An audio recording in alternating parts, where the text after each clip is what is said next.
Governor DeSantis. How are you, sir? I'm doing great. How are you doing? I'm doing great. How's the family? How's your wife? We're doing good. So, she's doing great. You know, we're getting ready to end of the school year coming up here in a few weeks. So we've got first grader, kindergartner, and preschooler be ready for summer break. And, a couple months ago, they had always talked about getting a dog, but we were very busy.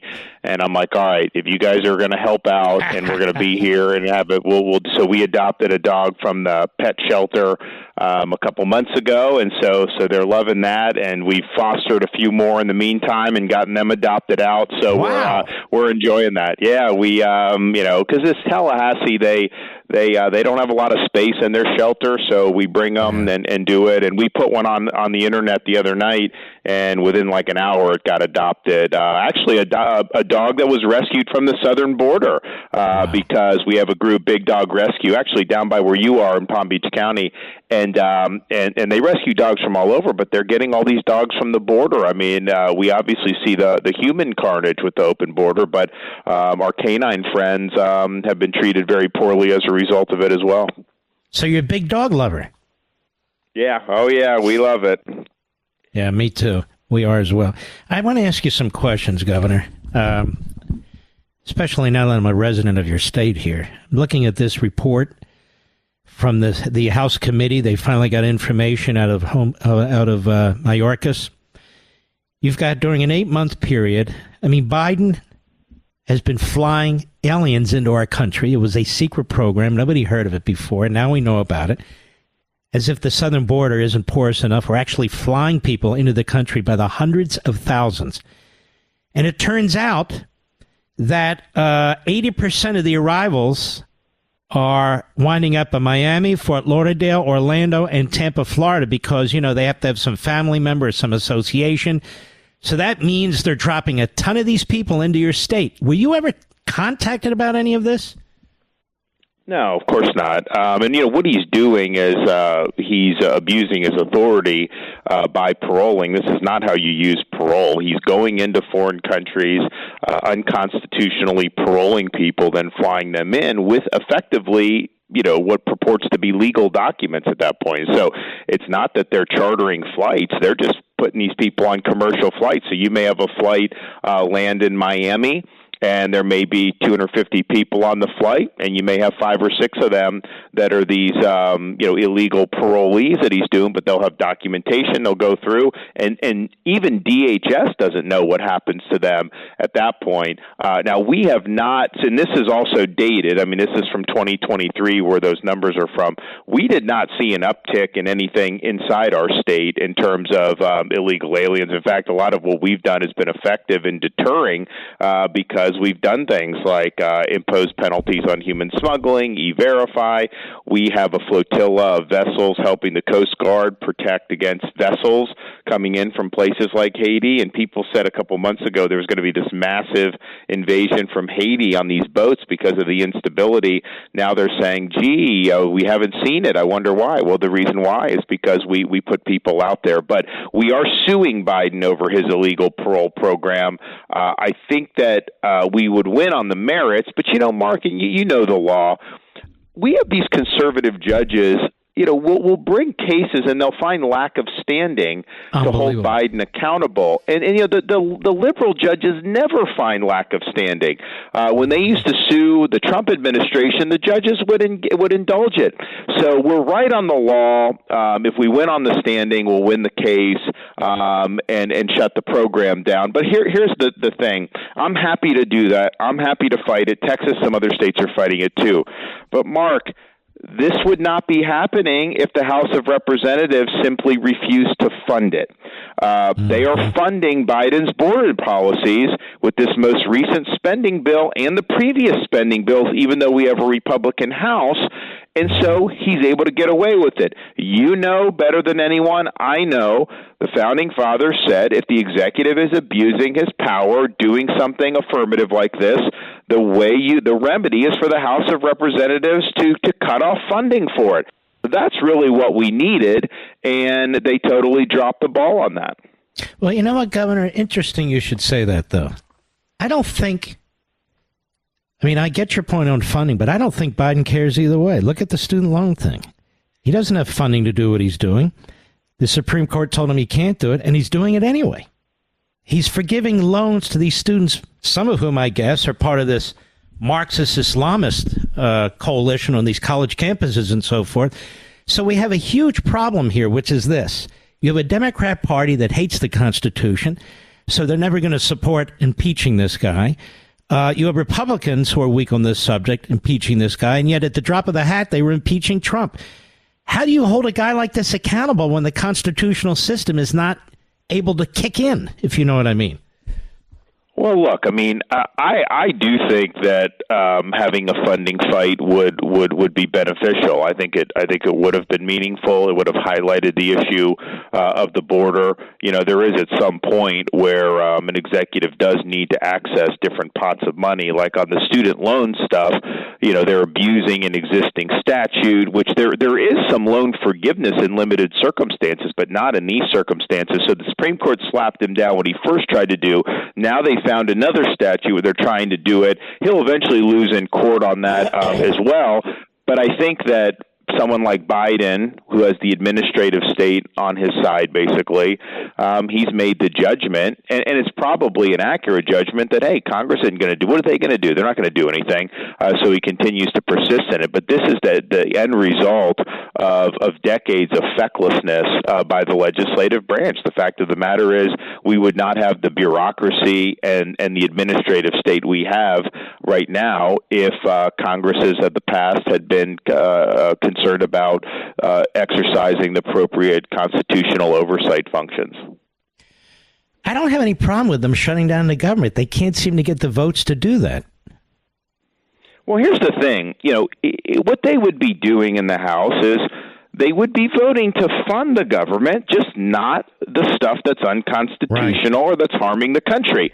So what it would be is that it would be the U.S. Senate, controlled by Chuck Schumer, who would be making the decision not to fund any of the government, or Biden vetoing a bill that would get to his desk. So I think they end up accepting kind of the way the media constructs this.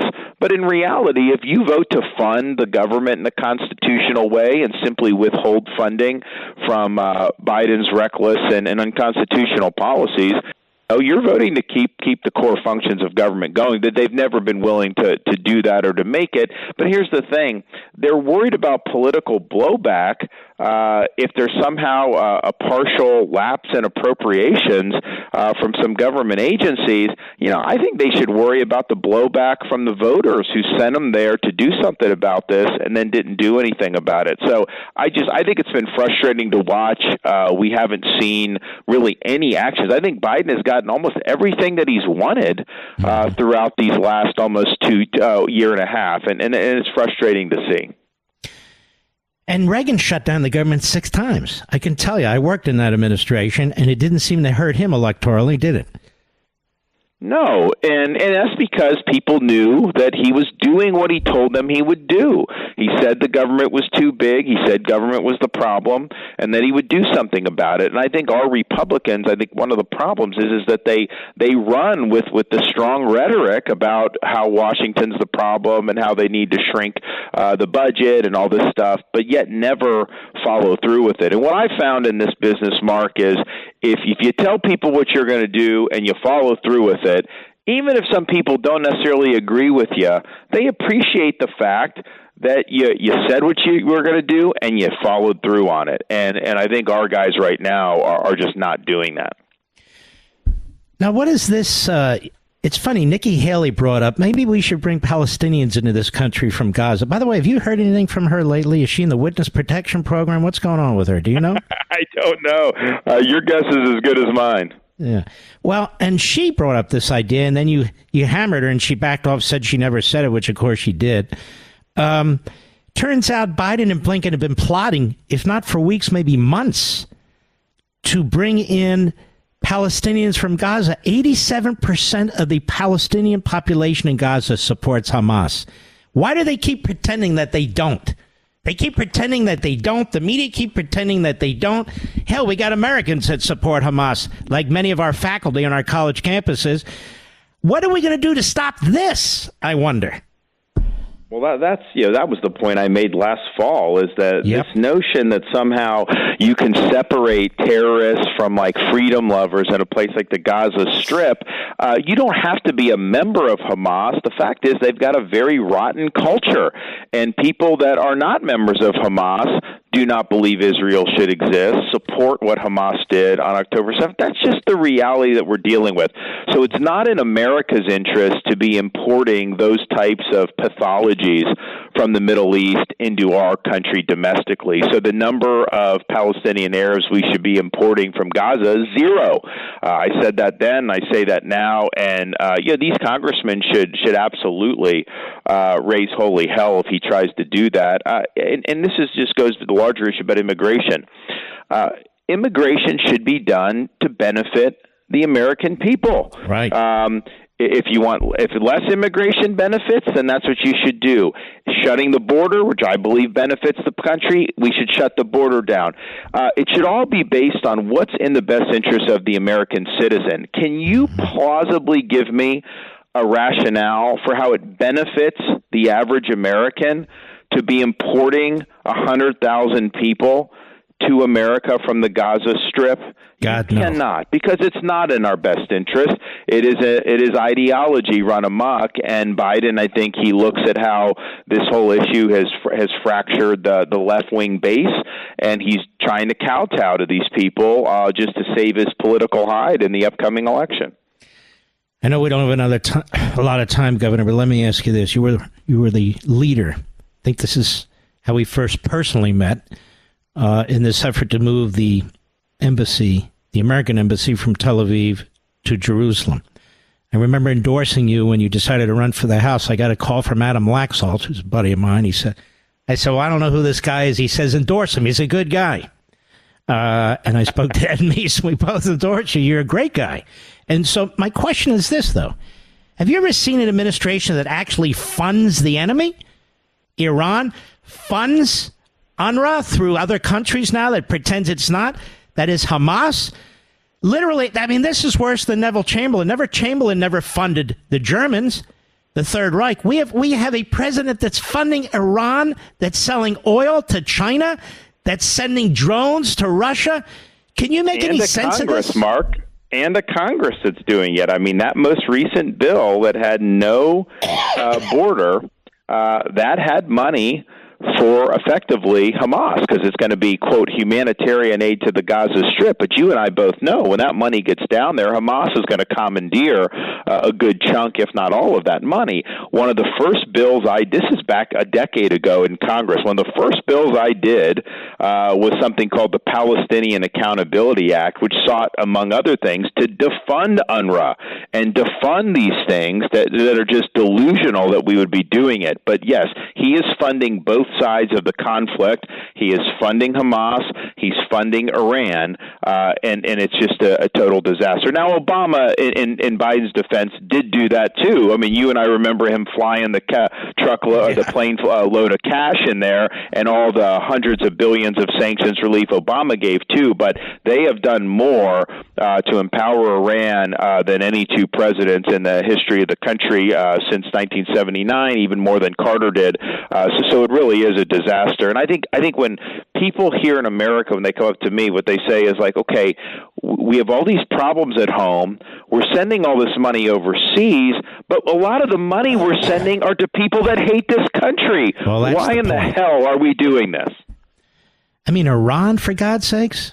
I mean, they're going to have a nuclear weapon paid for by the USA. It's crazy. Well, Governor DeSantis, it's always a pleasure.